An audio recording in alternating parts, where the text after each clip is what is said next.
Miss Rachel has spent years creating a safe space for children as a beloved educator, singer, and content creator online who teaches speech, emotional regulation, and kindness through music and affirmations. She helps kids feel seen and guides them through big feelings one song at a time. She's known for saying sweet, affirming things like, "I'm so proud of you, you're doing your best, and that's enough." And she means it because that's the kind of person she is, and ultimately the heart of her platform. So when she showed up at a vigil mourning Palestinian children who'd been killed in Gaza, it wasn't politics, it was her conscience and on brand for who she is.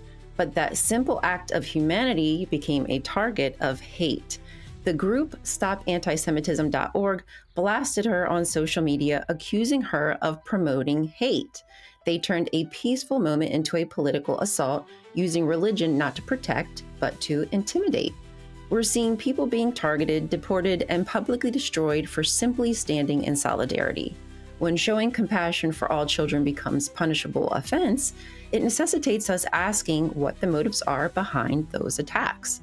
Miss Rachel has faced harassment and backlash, forcing her to step away from the very work that helps children feel safe. And let's be freaking for real.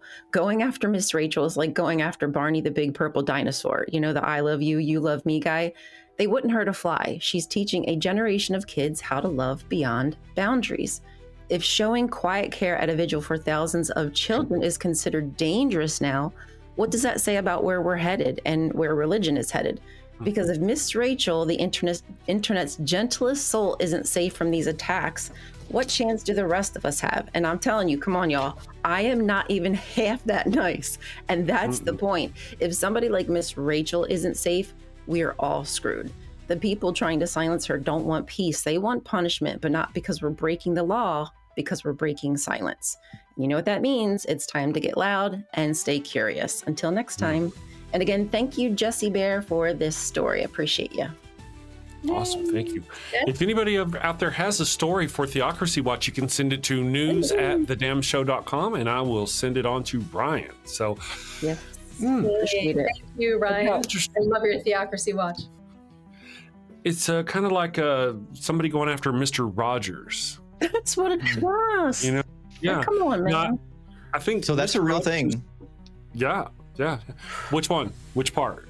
Mr. My mom hated Mr. Rogers. We weren't allowed to watch him growing up. I'm not joking. My mother wouldn't let me watch Mr. Rogers growing up because she thought it would turn us gay. I gotta go. I have to go. I glitched. Right? Really? I've never heard such a thing. We couldn't watch the Smurfs, but like, well, let me ask you. But like that. Right. May I ask you 2 questions? Jeez. So, did you watch it?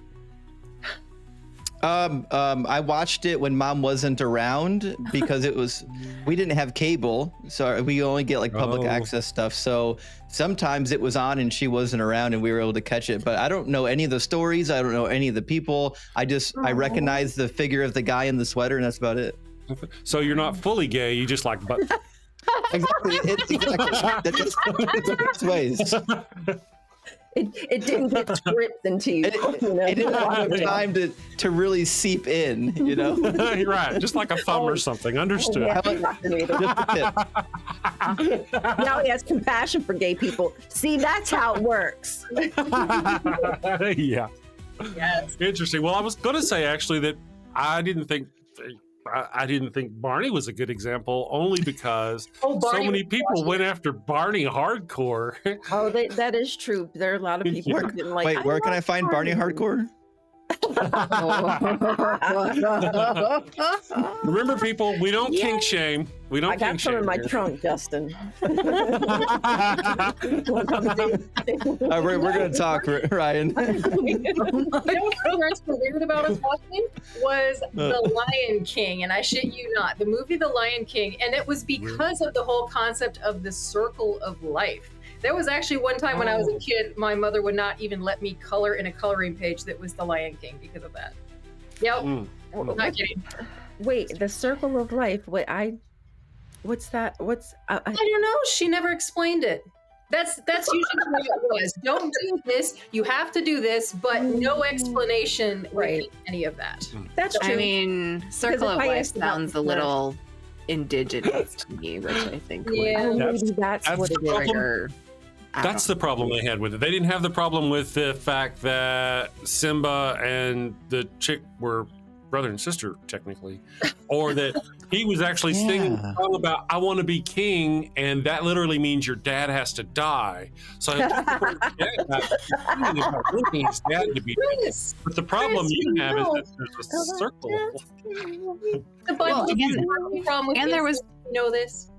There was the whole thing where the dust flew out from when he's on the hill and he plops Oh, down yeah. Simba, and the petals or whatever make the word sex. Mhm. Oh, really? I never saw Yeah, that. that's totally real. I have seen. Oh my gosh. I'm watching it now. The Little Yeah. Mermaid That is some Castle. very bored The animators. penis in the castle, That- right? Castle is a bunch of penises. Look Yeah. at it. Oh, Penises, yeah. yes, I've heard yes. that. The castle. I I mean, mean, that's a penis all there. castles, Yeah. turrets. I don't know. Based on size, I think it's more like a cock than a penis. Fair enough. Fair enough. Okay, good. You've seen it, right? It's pretty. Of course, no. Don't show us. Everything's a dildo if you try hard enough. That is true. You share, Ryan. Well, you see that fluffy mic thing? Need lots of lube for that. I'm just saying. Cost extra to make it disappear. My scale was all off on that because you have a little one that you use for TikTok videos, right? Yeah, a little little tiny fluffy one. Little tiny- I thought that was your little tiny fluffy mic, just really close to the camera, and then you grabbed it. I was like, "Whoa!" I don't know if you know this or not, but I host the Daily Atheist Morning Show here on YouTube. I have a couple of other co-hosts with me, Durante Lamar and Ryan Kultastic, and we have a lot of fun. When we first started hanging out, he would say, he'd say something like, "Yeah, we're kind of like Richard Pryor and Gene Wilder." Gene And I was like, Wilder, yeah. I was like, "You're right. You make the perfect Gene Wilder to my Richard Pryor." and I just didn't know if I didn't know if he was getting it or not. Every time we would do something man. like that, I was like, "Man, me and you're like chess pieces. We're like, I'm the black pieces and you're the white pieces," and everybody would just ignore it and move on. I'm like, "Come on, people, I'm working here. I'm working here." Live Monday through Friday, 9 a.m. Eastern.